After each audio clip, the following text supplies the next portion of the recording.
This is iBrandTV Lagos, and you're watching News Now. President Muhammadu Buhari has promised to leave a legacy of free and fair elections in Nigeria and West African sub-region at large. He reiterated his desire to conduct a hitch-free election on Monday at the 2022 second ordinary session of the ECOWAS Parliament in Abuja, adding that the country is committed to a stable West Africa. According to a statement from presidential aide Femi Adesina, Buhari said threats to peace and security, political instability, and the adverse impact of the COVID-19 pandemic and Russia-Ukraine war are the biggest challenges facing West Africa. He urged ECOWAS parliamentarians to perform their sacred responsibility of considering the community budget with diligence, while bearing in mind the sacrifice of various countries in the payment of community levies.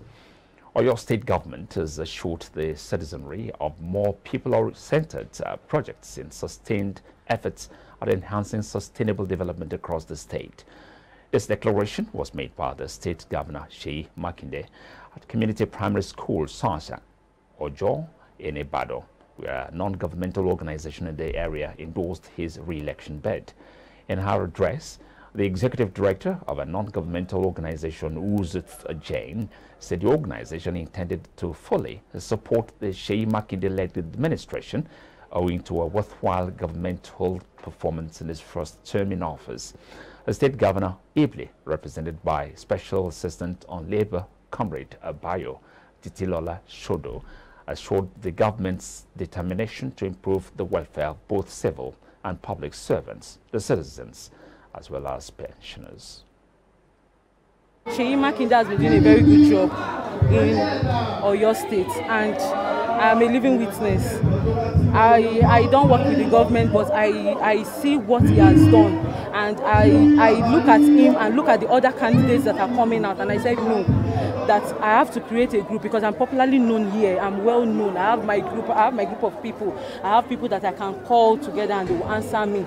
That's why I say, okay, let me call them together and say, okay, let us do this for SEYI MAKINDE because we want him to enter.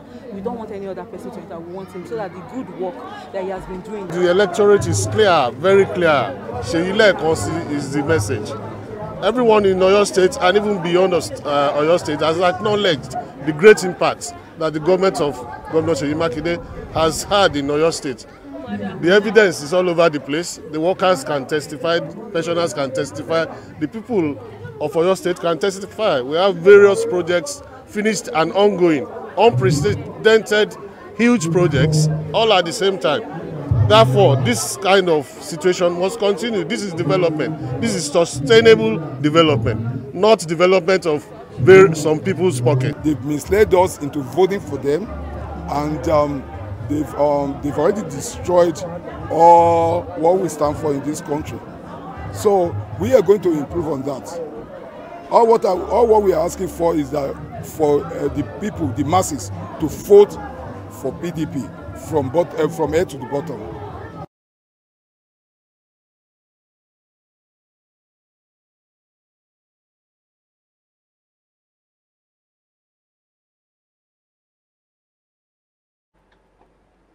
The appeal court sitting in Ibadan has restored Oladipo ADEBUTU as the validly elected governorship candidate of the People's Democratic Party in Ogun State.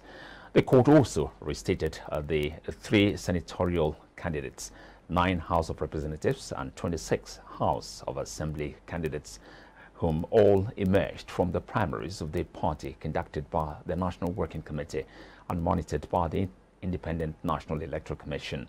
Delivering judgment in the appeal court in Ibadan, Justice Nimpa Yagata said the trial court fell into error by nullifying the primaries which produced ADEBUTU and having been conducted by NWC of the party. Justice Ogutoyimbo of the Federal High Court, Abeokuta, the Ogun State capital, had on September the 27th voided the primaries which produced ADEBUTU and others, and directed the court conduct of fresh primaries within 14 days. Those who claim that they emerge as candidates from primaries conducted by the state chapter of the party in Ogun State. Now, that is the first set, and that was the first set of judgment that the court said. The court just merely reinstated the position of the law that no state organ of the party can conduct primaries for any elective office in Ogun State or even in Nigeria. When some of us reviewed the matter that transpired at the lower court, we felt it was not really a proper thing that the delegate under the extant law, particularly the Electoral Act and the 1999 Constitution, particularly Section 285, that delegate cannot challenge the outcome of primary. And there is only an aspirant in that participated in that primary that can challenge same. And so I think what the court did today, the court did the right thing. And we are very happy that the judgment has come the way it has come. It has come. So, and I've always been speaking to the minds of our members to be calm and ready for today. So we're going to go back to the field and speak to the minds of the electorate, the reason why they must cast their votes for PDP.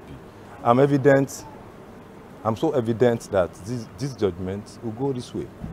It's so pleasing because court has reaffirmed its position as the hope of common man, and perhaps as a place where this democracy can be preserved, and show that people can actually speak, and when they speak and do the right thing, then really they can always have their way. People who stand on the side of the law, can no longer be brushed aside.